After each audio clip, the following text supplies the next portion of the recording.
Hi hi மைவித்ரி மக்களே, உங்களுக்கு தான் அந்த ஒரு சின்ன அப்டேட் கொடுக்கலாம் அப்படின்னு தோணுச்சு.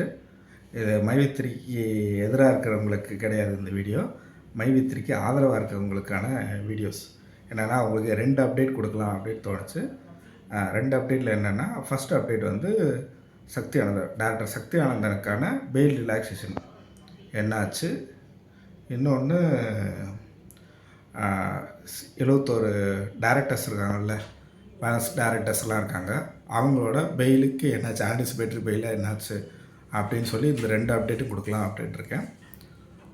டேரக்டர் சக்தி ஆனந்தனோட பெயில் ரிலாக்ஸ்ன்னு சொல்கிறேன். ஃபஸ்ட் அதுக்கு முன்னாடி 71 டேரக்டர்ஸோட ஆன்டிசிபேட்டரி பெயில் நாளைக்கு அதோட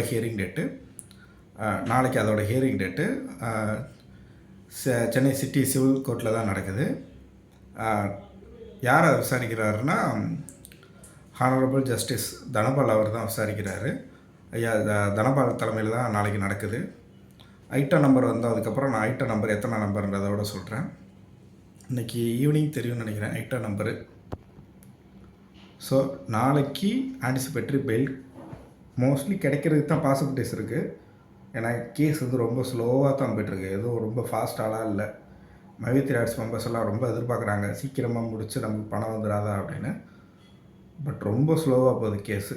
ஒரு கமெண்ட்ஸில் கூட ஒருத்தர் வந்து எனக்கு அடிக்கடி சொல்லுவார், ஜி இந்த கேஸ் வந்து கண்டிப்பாக 5 to 10 years ஆகும், இன்றைக்கி நாளைக்கெல்லாம் முடியாது, ஒரு 5 to 10 years வரைக்கும் இந்த கேஸ் அப்படியே இழுத்துக்கிட்டே போகும், வாய்தான்னு சொல்லி நெக்ஸ்ட் ஹியரிங் போய்கிட்டே இருக்கும், உடனேலாம் இப்போதைக்கு முடியாது அப்படின்னு அடிக்கடி சொல்லுவார். நானும் அப்படியா அப்படின்னு சொல்லுவேன். ஆனால் அதுக்கு மேலே என்ன சொல்கிறதுன்னு தெரியல. இதுக்கு சீக்கிரமாக கிடச்சா கோர்ட்டு ஜட்ஜில் என்ன வருவா, ஜட்ஜ்மெண்ட்டில் என்ன வரப்போன்னு தெரில. லேட்டானதுக்கப்புறம் கிடச்சா மக்களுக்கு பயன் இல்லை. ஏன்னா பணங்கள்லாம் போட்டு நிறைய பேர் ஏமாந்து போனதாக மிச்சம் இருக்கும். ஸோ இப்போ ஹியரிங் டேட்டு நாளைக்கு எல்லா 71 டேரக்டர்ஸ்க்கு. இப்போது செகண்ட் வந்து டேரக்டர் சக்தி ஆனந்தன், அவருக்கான பெயில் ரிலாக்ஸேஷன் என்னாச்சு, அவர் வந்து இனிமேல் தைரியமாக வீடியோ பேசலாமா, இல்லை வீடியோ பேசுகிறதுக்கான எல்லா அப்ரூவல் இருக்கா அப்படின்னு பார்க்கலாம். அதுக்கு என்னென்னா, அவர் இன்ன வரைக்கும் அப்ளையே பண்ணல. நானும் ஆன்லைனில் செக் பண்ணி பார்த்துட்டேன். சென்னை சிட்டி சிவில் கோர்ட்லேயே கூட செக் பண்ணி பார்ப்போம் அப்படின்னு பார்த்தா அங்கேயும் இல்லை, எந்த அப்டேட்டும் இல்லை. அந்த இதுலேயும் ஒரு அப்டேட் இல்லை. சரி ஓகே, அவர் கோயம்புத்தூருக்கு மாற்றிட்டான்னு சொல்கிறாங்களே, கோயம்புத்தூரில் என்னென்ன கோர்ட்டில் எந்தெந்த கோர்ட்டில் இருக்கோ, கம்பைன் கோர்ட் இருக்குது, சிவில் கோர்ட் இருக்குது, அன்னூர் கோர்ட் இருக்குது, மேட்டுப்பாளையம், இப்படி ஒவ்வொரு கோர்ட்டாக செக் பண்ணி பார்த்தேன். ஏதாவது ஒரு கோர்ட்டில் அப்ளை பண்ணியிருக்காரா அப்படின்னு. அடுத்த பெயில் ரிலாக்ஸேஷன் வந்து எந்த கோர்ட்லேயுமே அப்ளை பண்ணல. ஸோ அப்ளையே பண்ணல. அவரோட சைட்லேருந்து அவர் அப்ளை பண்ணலாம், எனக்கு ரிலாக்ஸேஷன் கொடுங்க, நான் வந்து எவ்ரி மண்டேவோ சாட்டர்டேவோ வந்து நான் 5:30க்கு வந்து கையெழுத்து போட்டுக்கிட்டு இருக்கேன், எனக்கு இதுக்கு மேலே எனக்கு ரிலாக்ஸேஷன் கொடுங்க, எனக்கு ரிட்டர்ன் ஆஃப் ப்ராப்பர்ட்டிக்கு அப்ளை பண்ணணும் அப்படின்னு எந்த இதுவுமே ட்ரை பண்ண மாதிரி தெரில. எதுவுமே ட்ரை பண்ணல. அவர் மண்டே ஈவினிங்கோ இல்லை சாட்டர்டே ஈவினிங்கோ நினைக்கிறேன் கையெழுத்து போடுறது.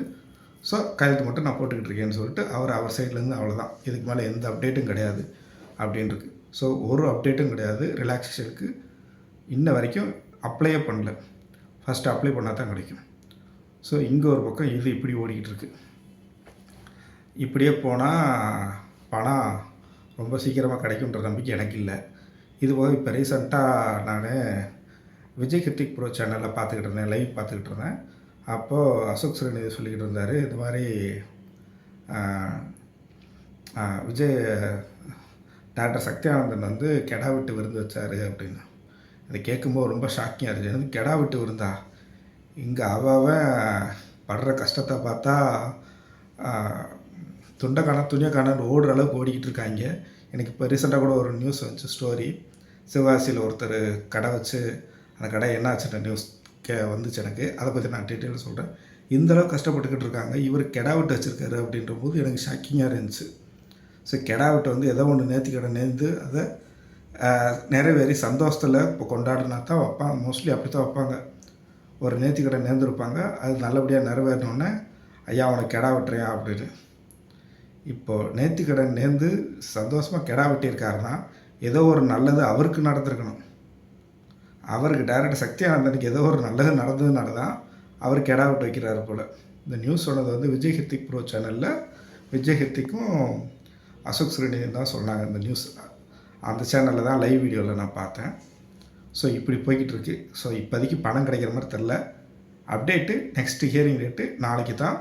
நாளைக்கு அந்த ஹியரிங்கில் என்ன நடக்குது அப்படின்னு அதை முடிஞ்சோடனே அந்த ஹியரிங் பெயில் ஆர்டர் கிடச்சிருச்சா கிடைக்கலையா அப்படின்ற டீட்டெயில் நாளைக்கு சொல்கிறேன். உங்களுக்கு தேவையான அப்டேட் இருந்தால் கண்டிப்பாக கொடுக்குறேன். அதே நேரத்தில் எதிராக இருக்கவங்களுக்கான அப்டேட்டும் கிடைக்கும். மைத்ரி ஆர்ட்ஸ்க்கு எதிராக நிறைய பேர் இருக்காங்க, இன்க்ளூடிங் மீ. ஸோ அவங்களுக்கான அப்டேட்டும் அடிக்கடி வீடியோ ஏதாச்சும் போட்டுக்கிட்டே இருப்பேன். தேங்க்யூ.